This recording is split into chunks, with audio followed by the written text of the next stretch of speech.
పుష్య బహుళ అమావాస్యను చొల్లంగి అమావాస్య అంటారు. ఇది ఈ చొల్లంగి అమావాస్య, ఈ చొల్లంగి అనే ఊరు తూర్పుగోదావరి జిల్లా యానాం రోడ్డు దగ్గర 3 మైళ్ళ దూరాన లోపలికి ఉంటుందండి. ఈ యానాం అన్నది కాకినాడ దగ్గర ఉంటుంది. ఇక్కడ తుల్యభాగా నది గోదావరి ఏడుపాయల్లో ఒకటి. ఈ తుల్యభాగా నదీ తీరానే వెదురుపాక ఘాట్ గారి విజయదుర్గా పీఠం కూడా ఉంది. ఇక్కడ ఈ సముద్రంలో అంతర్వేది దగ్గర ఉన్న సముద్రంలో ఈ తుల్యభాగా నది కలుస్తుంది. ఈ రోజు ఈ చొల్లంగి అమావాస్య సందర్భంగా ఈ సప్త గోదావరి యాత్రలో మనం ఇక్కడ గనక స్నానం చేసినట్లయితే సకల జనులందరూ కూడా సకల శుభ ఫలితాలు పొందుతారు. ఆద్యాత్ గౌతమి గంగా పశ్చాత్ భాగీరథి స్మృత తయోరేకతరా సేవ్య గౌతమి తత్ర పావని. గోదావరిటండి గంగ కన్నా ముందు వచ్చినదిట. గంగా జలాన్ని కూడా పవిత్రం చెయ్యగలే శక్తి గోదావరికి ఉన్నది. ఎందుకంటే గంగ నుంచి తీసుకొచ్చి ఈ గోదావరిలో కలుపుతారు. అందువల్లే కాశీకి వెళ్ళిన వాళ్ళందరూ కూడా గంగాజలం తెచ్చి గోదావరిలో కలిపే ఆచారం మనకు అనాదిగా ఉందండి. ఇదంతా కూడా ఎక్కడ వాళ్ళైనా సరే ఇక్కడ గోదావరిలో కలపాల్సిందే. అలాగా చొల్లంగి సమీపాన గనక స్నానం చేసే నదిలోనూ సముద్రంలోనూ ఏకకాలంలో స్నానం చేసిన విశేష ఫలం పొందుతారు.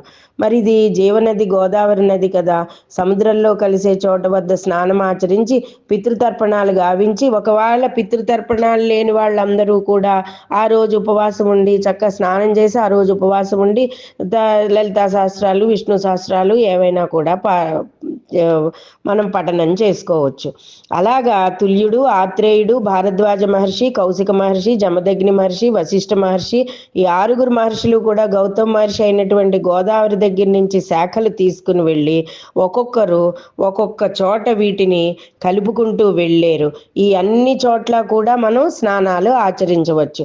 అవి ఏమేమిటి, ఆ స్నానాలు చేసే ప్రాంతాలు ఏమేమిటి అంటే రేవా తీరే తపక్కుర్యాత్ మరణం జాహ్నవీ తటే దానందత్యాత్ కురుక్షేత్రే గౌతమీమ్యాంత్రితయ్య పరం. రేవా నదీ తీరాన తపస్సు చేస్తే ముక్తి, గంగా తీరాన మరణం ముక్తి, కురుక్షేత్రంలో దానం చేస్తే గొప్ప, అలాగే గోదావరిలో పైవన్నీ చేస్తే చాలండి. ఒక్క గోదావరి స్నానానికే సకల పుణ్యాలు లభిస్తాయట. అందుకే నేను గోదావరి జిల్లా అమ్మాయినండి, అందుకని నేను ఇంత గొప్పగా మరీ చెప్పేస్తున్నాను మీరు అందరికీ కూడాను. మరియు గోదావరి నదీమ తల్లి వల్ల 3 వరాలు కూడా ప్రాప్తిస్తాయట.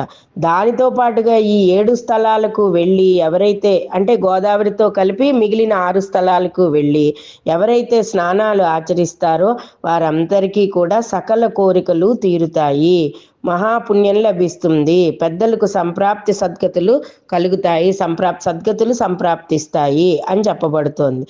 మరి అవి ఏవేం ఊర్లు? సప్తసాగర యాత్ర అంటే పుష్య బహుళ అమావాస్య నాడు చొల్లంగి స్నానంతో ప్రారంభం చేసినప్పుడు 7 చూసుకుంటాం కదా. ఈ 7 ప్రాంతాలు ఎక్కడెక్కడ ఉన్నాయంటే ఇవన్నీ కలిపి మళ్ళీ వశిష్ఠ సాగర సంగమ స్థానమైన అంతర్వేది దగ్గర ఉన్న సముద్రంలో కలుస్తాయిటండి.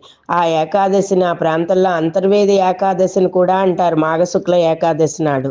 కానీ మనం ఈ పుష్య బహుళ అమావాస్య నాడు చేసే ఈ చొల్లంగి అమావాస్య చాలా విశేషమైనది అని చెప్పబడుతోంది.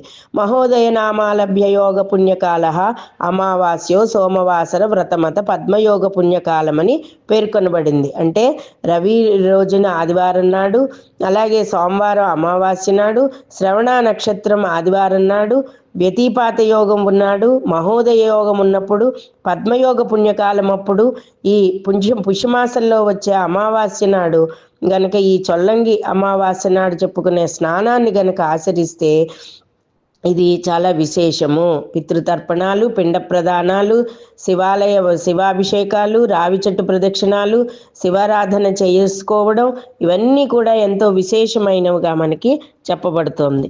దానితో పాటుగా మనకి మరొక విషయం కూడా ఇందులో తెలియపరుస్తున్నానండి. ఎవరైనా గనక ఈ గోదావరి జిల్లా నుంచి స్నానాలకి ఎక్కడెక్కడ దగ్గరుందో వాళ్ళు చేయాలనుకున్నారో వాళ్ళందరికీ కూడా ఆ ప్రాంతాలు ఉన్నాయి, కొన్ని ప్రాంతాలు.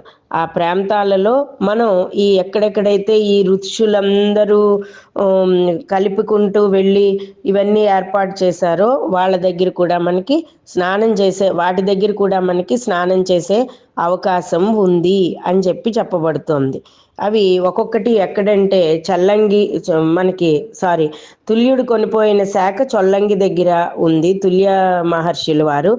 ఆత్రేయ మహర్షుల వారేమో కోరంగి సమీపాన, భారద్వాజ మహర్షుల వారు భైరవపాలెం తీర్థాలముండి, రెండు చోట్ల కూడా గోదావరి కలుస్తుందండి. కౌశిక మహర్షి నత్తల నడక సమీపాన, జమదగ్ని కుండలేశ్వరం వద్ద వశిష్ఠ మహర్షుల వారు అంతర్వేది సముద్రంలోనూ కలుస్తున్నాయి. ఈ చొల్లంగి అమావాస్య మొదలు మాఘ శుద్ధ ఏకాదశి వరకు కూడా వరుసపెట్టి వీటిల్లో గనక స్నానాలు చేస్తే చాలా విశేషమైన పుణ్యప్రదమైన సంతోషాలన్నీ కూడా పొందుతారు. కాబట్టి అందరూ కూడా ఈ చొల్లంగి అమావాస్య మొదలుకొని ఆ రోజు వరకు కూడా స్నానం చేయండి. ఈ రోజు ఎక్కడ వీలైతే అక్కడ స్నానం చేయండి. స్వస్తి.